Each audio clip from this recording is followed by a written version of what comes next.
off, Ty. Take the pants off. Take the pants off. You got fat tits. I'm gonna hit you in your face. Take them off. Now. You wanna act grown? Come on, get back in the camera. Show them what's dealio. You wanna act grown? Turn around.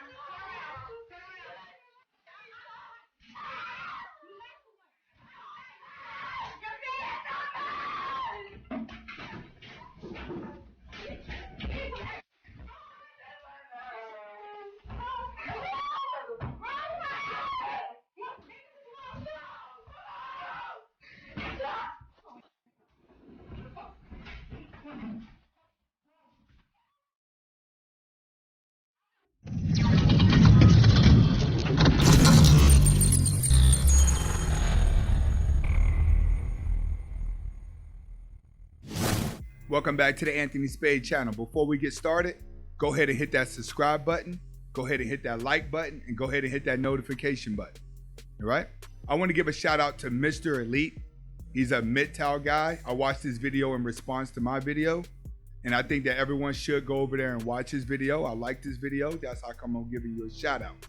All right, as far as the drama between me and MGTOW, I'm gonna go ahead and nip that in the bud and move on. I got way better things to worry about. So we're gonna be talking about today why single mothers and daughters have unhealthy relationships. All right, it's always due to a void of a man not being around. If you take a married, or if you take a family, the daughter is always gravitating towards the dad. When there's no dad around, there's always void and animosity between her and her mom. So what happens is in single parent homes is the mom always tries to be the daughter's best friend during the early ages. She talks gossip with her. She talks to her about guys and this, that. But then as the daughter gets older, the women have more of an independent spirit the older they get. So they don't want to gravitate towards their mom anymore. When they go to break away from their mom, that's when the mom starts looking at the daughter as competition. And then she'll start studying the way she dressed, the way she acts, the way she moves. And one thing that a mother is going to analyze is what exactly her daughter's doing. See, she knows her daughter's going to go through a slut phase. She knows her daughter's going to make a lot of mistakes. But what a woman is seeing is the reflection of self. She sees herself inside of her daughter. So what she wants to do, being that there's no man around, she tries to force information into her daughter. She tries to force her daughter to be the best daughter. She tries to be very strict towards her daughter. And what that does is that starts creating drama because she's trying to control her daughter. Women do not want to be controlled by another woman. This is one of the reasons why women have a hard time working for other women. It's because they don't like being told what to do by another woman. Women are good at taking commands from a man rather than a woman because of the competition. That is exactly how a mother is to her daughter. She'll step back and her daughter will become competition to her, someone that she can't control. Depending if her daughter looks better than her or if her daughter looks ugly than her will determine exactly how deep her jealousy goes. If you want to see a mom and the daughter get mad at each other, tell both of them that they look alike while both of them are in the same room and watch exactly what type of response you get. That's exactly what happens to women and why the hate between a mom and a daughter is high. Now, what we're going to talk about here is the grandchild. In a lot of cases, a grandchild actually connects the mom and daughter together. It seems to be the glue that works between their drama. Most mom and daughter relationships that are toxic, once a grandchild is involved, they seem to be best friends. That's what I've noticed. Now, let's go back to why a grandchild's there. All right, in most cases, not all, when it comes to a single mother and her daughter, when that daughter gets to a certain age, chances are she's gonna have a child at an early age. She's gonna try to get a man and have a family so she can get away from her mom. Or she's gonna look to get pregnant so she can get away from her mom. It all works out if she has a kid, no matter what. If she has a kid, it's going to give her a house, it's going to give her clothing, and it's going to give her food. She would no longer need her mom or to follow the commands of her mom, because as long as she's living with her mom, her mother's going to feel like that she has control over her life. Now, this is what causes a lot of young women to have kids at an early age. It's coming out of single parent homes where the mother was psychologically abusing her and her esteem is low.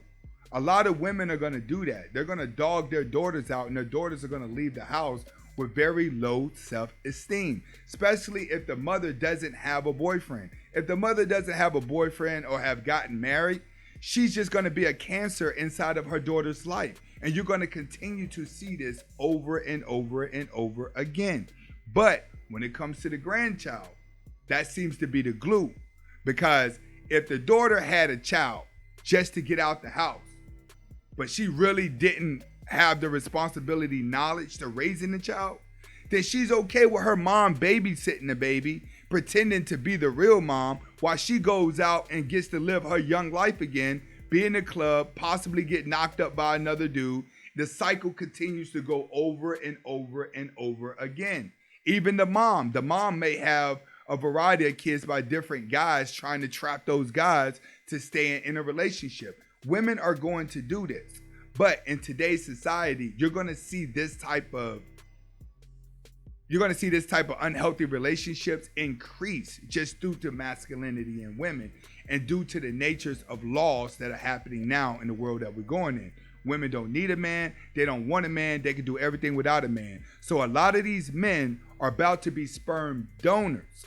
This is how you see a lot of women, right? You ever been at the bus stop or driving and you look at the bus stop and you see the girl with kids and you say, who slept with her? Why would a man sleep with her? You know why? Because women would take advantage of a guy that's looking to have sex just so they could get pregnant, to have a child, to move out of their house so they ain't got to live with anyone. A women would do that. They would sacrifice having a child they don't even love just to go and live on their own. This is why they don't care if the child grows up and becomes a criminal. They don't care if the child grows up and doesn't become anything good. If the child looks anything like the father and the father's not around, the mother's going to abuse that child. Single women should not have kids at all. Single mothers, it's just you're stuck between a rock and a hard place. But you gotta, in a lot of cases, you gotta think about the type of guys that they sleeping with. That's what I hate about single moms. They love blaming the man, but the man that you had a child with is normally the same guy he was when you met him. You just expected him to change. Why? Because she never loved the guy. She had a kid so she could reap the benefits. He's either gonna pay for her or the government's gonna pay for her. But either way, it keeps her from going back to her mom. This disease has existed in the black community for the past couple of decades, and it is now leaking into the rest of the world. So expect a lot of more white women to fight their daughters. Expect a lot of more white teenagers to start having kids at an early age due to the fact that there's not a father in the house. And this is why single mothers and daughters' relationships are unhealthy, because there's not a man around to help keep everything balanced, nor do the women feel like they need one. Go ahead and hit that subscribe button. This is Anthony Spade. Hasta la vista. Thanks for watching. Now hit the subscribe button.